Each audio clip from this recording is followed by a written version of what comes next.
Well, now, the Defence Secretary, Liam Fox, is challenging government plans to enshrine in law a promise to spend a guaranteed sum of money on overseas aid every year. The Shadow International Development Secretary, Harriet Harperson, joins us live from Westminster. Very good morning to you, Ms Harperson. Liam Fox here is saying that he's not against the amount of aid that Britain is spending overseas, but the principle of enshrining it in law. Well, this is a promise that the Conservative made in their general election manifesto, and we agree with that promise to increase the percentage of our national wealth being spent on development aid. And it was a promise, actually, that they reaffirmed in their coalition agreement, and they said not only would they stick to that promise, but they would introduce a legally binding requirement. And so to have a situation where Dr Fox, the Defence Secretary and a member of the Cabinet, has thrown this into doubt when it was a promise made at the general election and reiterated in the coalition agreement. I think David Cameron must, in order to make clear what the situation is, ensure that Liam Fox says he supports the government's manifesto, he supports the coalition agreement, because otherwise I don't see how he can stay being a member of the Cabinet. I mean, you feel so passionately about it. You never got round to it in 13 years of government, and they were the boom years.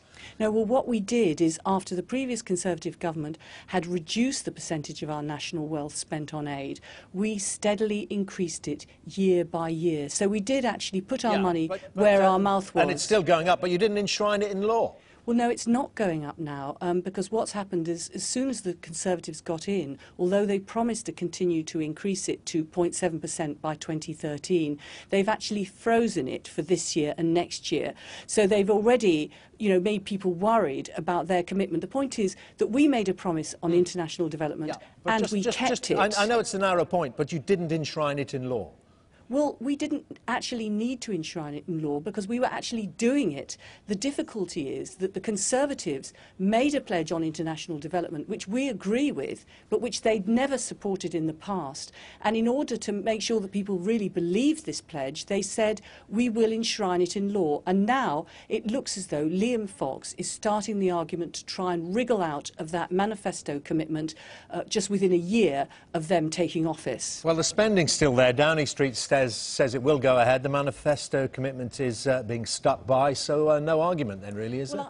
There certainly won't be any argument from us if they do stick by it, but I think that they ought to make it clear to people, because not only people in this country, but people abroad will be thinking, is Britain going to break this promise, not only made in the general election, but made internationally? So I think that David Cameron needs to put it beyond doubt that this part, at least, of his manifesto will be implemented. He can bring forward the legislation he promised now. But we know what a lot of people in this country think about international aid as a whole. According to the polling, they think, well, why is this area ring-fenced, and why are we building schools for people in Pakistan when schools here are taking cuts, and so many other areas as well?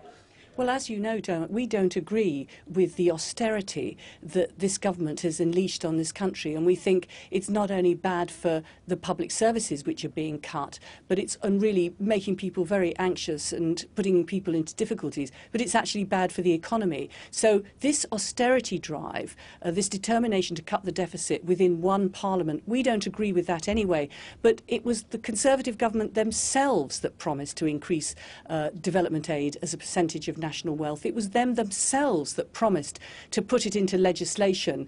We agree with that promise, but they are in government. They should keep that promise and not allow a member of the Cabinet to say that he doesn't agree with it and then not make sure that he clarifies publicly that as a member of the Cabinet he agrees with this manifesto commitment. I think Dr Fox must come out and say that now. OK, Harriet Harperson, thank you very much indeed for talking to us here on Sky News.